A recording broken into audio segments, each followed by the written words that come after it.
किसान आंदोलन के बीच अब उत्तर प्रदेश में 2022 में होने वाले विधानसभा चुनाव को लेकर भी रणनीति बन रही है। किसान अपने तरीके से इस आंदोलन के साथ साथ विधानसभा चुनाव के लिए भी एक रास्ता तैयार करना चाहते हैं। आप क्या कहना चाहते हैं चुनावी माहौल को लेकर, क्योंकि अब बहुत ज़्यादा वक्त है नहीं चुनाव में भी।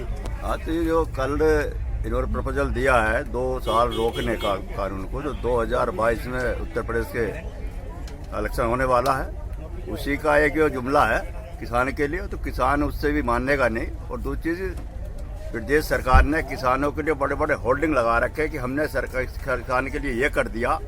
हर तहसील में, हर ब्लॉक में इतने बड़े बड़े होल्डर पर इतने पैसा खर्च कर रखा है, दिया किसान को कुछ नहीं है। जो 2000 रुपये का ये बता रहे हैं कि किसान का वो दे रहे हैं हम, उसमें से 20% किसानों को भी अभी तक नहीं मिल रहा है। और लेकिन वो कह रहे हैं अब ये इससे तो आंकड़ा लगा सकता है कि 9000 किसानों को दिया था अभी ये, जब क्या पूरे इस पर 2000 किसान ही है, कितना किसान है। तो ये हम 2022 को देख रहे हैं यार। अब ये नहीं कि जुमले में, बीजेपी के जुमले में किसान आने वाला नहीं है। आज की तारीख में हिंदू, मुस्लिम, सिख, ईसाई सब एक किसान है, या किसी भी बिरादरी का, लेकिन आज की तारीख में सब किसान है जी। और किसान ही इसे जवाब देगा सरकार। आप भी मानते हैं कि सरकार की कथनी और करनी मंत्र है, जैसे ये कह रहे हैं? इन्होंने बड़े बड़े वादे करे थे सरकार बनाने से पहले, और हमने जो पहली सरकारें थी उनका अल्टरनेट देखा था कि यार ये कुछ सही कर देंगे, और जो हमने उम्मीद करी थी उससे बिल्कुल उल्टा हो गया। किसान के भले, हमने अपने भले के लिए चुना था इन्हें कि यार हमारा भला करेंगे, और इन्होंने घोषणाएं तो बहुत बड़ी बड़ी करी हैं, लेकिन जमीन पे नहीं उतरा कुछ। जमीन पे कुछ नहीं उतरा। आपको क्या लगता है योगी सरकार का काम 4 साल का करीब? योगी सरकार का जब ये चुनाव में आते हैं तो बड़े बड़े वादे करते हैं, अच्छे दिन आएंगे। वो अच्छे दिन अब ऐसे आ रहे हैं, एक 3 काले कानून लायक है, इन्होंने किसानों के अच्छे दिन कर दिए। और सरकार जो बनती है वो किसान और मजदूर के वोट से बनती है, ना कि सेठों के वोट से। ये वोट लेते वक्त तो किसानों को लुभाते हैं, और लुभाने के बाद जब सरकार बन जाती है तो सेठों का काम करते हैं, बड़े बड़े सेठों का, उद्योगपतियों का काम करते हैं, किसानों को भूल जाते हैं। और अब आने वाला समय ऐसा है कि किसान इनकी चालों में नहीं आने वाला। अब सब अच्छे दिन देख लिए, सब किसानों के और मजदूरों के बुरे दिन आए गए हैं उन अच्छे दिन के बदले में। इसलिए हम जो है अगली जो सन 2022 का चुनाव है, किसान और मजदूर एकत्रित होकर इन्हें सत्ता से अलग करने का काम करेंगे।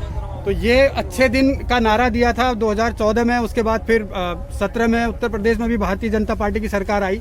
आप क्या कहना चाहते हैं, क्योंकि अब चुनाव भी नजदीक है, ये आंदोलन भी चल रहा है, सरकार अपने दावे भी कर रही है? चुनाव नजदीक आ गया, लेकिन एक चीज है, इन्होंने क्या काम करा है, 2000 रुपये का जो दिया था हमें, उसमें 4 साल में एक आदमी आम तौर से 1000 कुंटल गन्ना घेरता।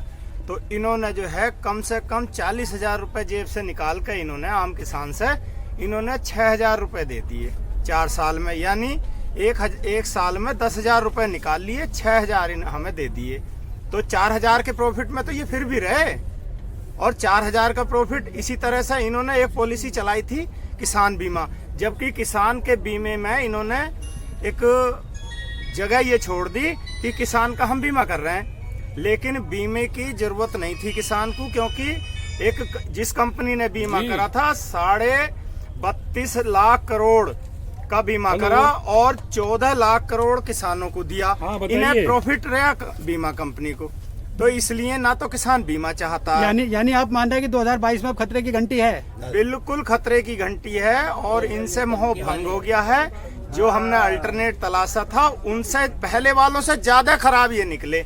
इसलिए हम इनसे जो है हाथ जोड़ के इनसे कह देंगे राम राम। और गांव-गांव बोर्ड लगा दिए लोगों ने कि बीजेपी का आना मना है। तो ये एक किसान आंदोलन का एक पहलू ये भी है। और यहाँ जो चुनावी, क्योंकि हलचल अभी हो गई है राजनीतिक दलों में, तो किसान भी अपने रणनीति बना रहे। जी, आप कुछ कहना चाह रहे हैं? बिल्कुल कहना चाह रहे हैं, किसान बिल्कुल खेत में से, और हमारा कोई पेमेंट टाइम पे नहीं मिल पा रहा, गन्ने का कोई रेट नहीं मिल रहा। पश्चिमी उत्तर प्रदेश के अंदर गन्ना ही पैदा होता है, किसान गन्ने पे ही आधारित है, और गन्ना ही जब उसको नहीं मिल गया तो उसके बालकों की पढ़ाई लिखाई सारी जो है मतलब बेकार हो गई है, और वो समय पे जो है अपने बच्चों को भी नहीं पढ़ा पा रहा। ये झूठे वादों से काम नहीं चलता, काम उन्हीं से चलता है। सच्चाई में जान होती है। अगर सच्चे वादे इनके होते तो आज किसान यहाँ पर 2 महीने से दिल्ली में पड़े हुए नहीं होते। अगर ये अपने मुद्दों पर काम करना चाहते, किसान के पक्ष में कोई काम नहीं कर रहे, तो इसलिए जो है हमारे जो है दिलो दिमाग में छा गया है कि हम जो है बीजेपी सरकार हमारे हित में, किसान के हित में काम करने वाली नहीं है। ये जो है सेठों की सरकार है, उद्योगपतियों की सरकार है। जो यहाँ पर उद्योगपति इन्हें पैसा देते हैं उनकी सरकार है। इसीलिए जो है हमने अपना मन बना लिया है कि हमें जो है अब इनसे ही भुगतना होगा। चलिए, तो ये एक चेतावनी है और खतरे की घंटी 2022 के लिए किसानों ने भारतीय जनता पार्टी के लिए बजा दी है। जय हिंद, जय जवान, जय किसान। तो इसको डाल दो जरा।